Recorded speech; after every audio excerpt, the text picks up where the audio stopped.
Remember Grandma's car, the car you really didn't want to be seen in? Well, that's all over the 2014 Mazda 6, a car that I would like to be seen in.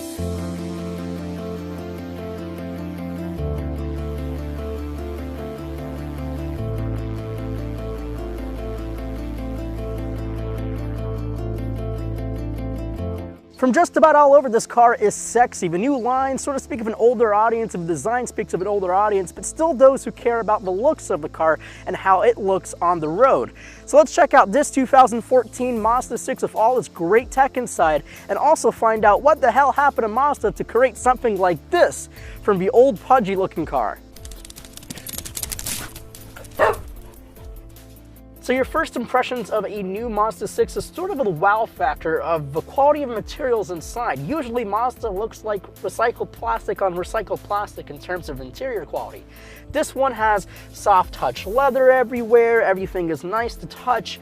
The plastics are even better to feel, and it's not just old and cheap. Even the sunroof sort of feels a little bit more high quality than it usually does feel in a Mazda. Now we could talk about the centerpiece of this whole dashboard. You do have a 5.8-inch infotainment system display right in the middle of the dashboard.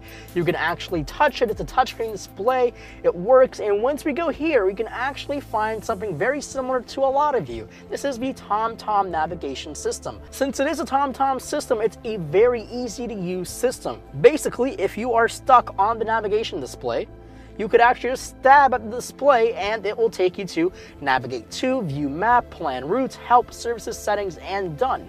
So we can go to navigate to, and you can go by street address, and it'll do by a basically a QWERTY keyboard, and it tells you what city you're gonna do, and it's very easy to use. If you don't want to use the touchscreen, there is a clicky scrolly wheel right here in the bottom.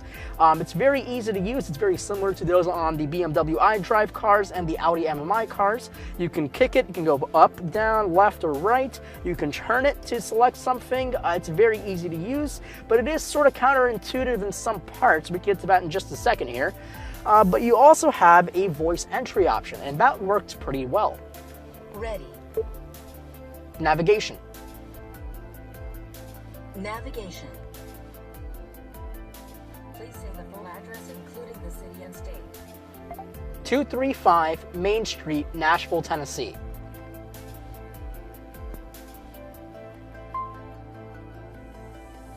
Say the list number of the correct address or say none of these. 1. 235 Main Street, Nashville, Tennessee. Is that correct? So you see, it's not one of those navigation systems where you have to sort of give little bits of information at a time. You can actually blurt out a whole street address and it will figure out from there. Now I was talking about the counterintuitive way of using this little clicky scrolly wheel. It sort of shows when you're trying to do simple tasks. So right now I'm on the audio display and I can click back because I was just on the navigation display. When I click it, it doesn't do anything. It just sits there. I actually have to press the navigation button to go back to my navigation. Back doesn't do a darn thing in this whole system. Now in terms of media input, you have a lot of selections. You have AM, FM, which is usual. You have your satellite radio. You have Bluetooth with Bluetooth streaming and also Bluetooth hands-free. Pandora will actually automatically install itself once you connect your phone to Bluetooth. USB, you have a little USB thing right here. You're never going to use that. And you also have HD radio and auxiliary in, and you also have your standard CD player. Now in terms of driver aids on this car, there are a lot to talk about. For one, it does have radar guided cruise control. It's very similar to the one we have on the Audi, very similar to the one we had on the Ford Fusion.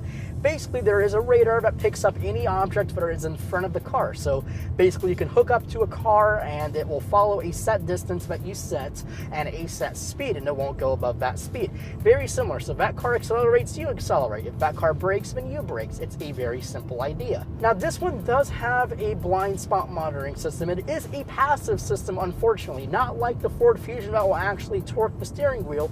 This one will just light up and make a little noise if there is someone on that side or that side of your car if you're indicating to go into that lane. It's a very simple system as well. There are two little LEDs on the side view mirrors that light up if there is a car, and if you indicate that you're going to turn that way, it will actually make a little beep noise. Now, the last technology I want to talk about is cross-traffic monitoring on the back camera.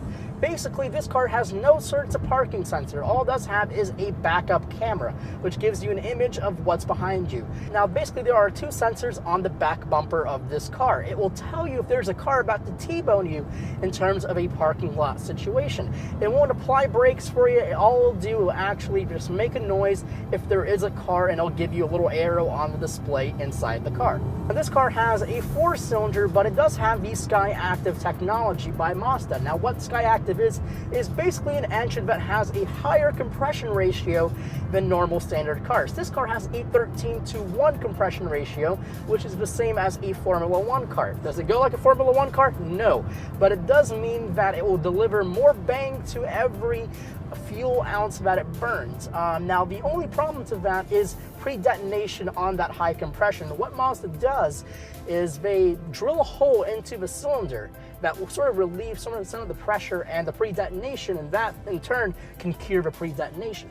You know, when it comes to pricing midsize sedans, I'm pretty sure they have the toughest job of pricing these things right.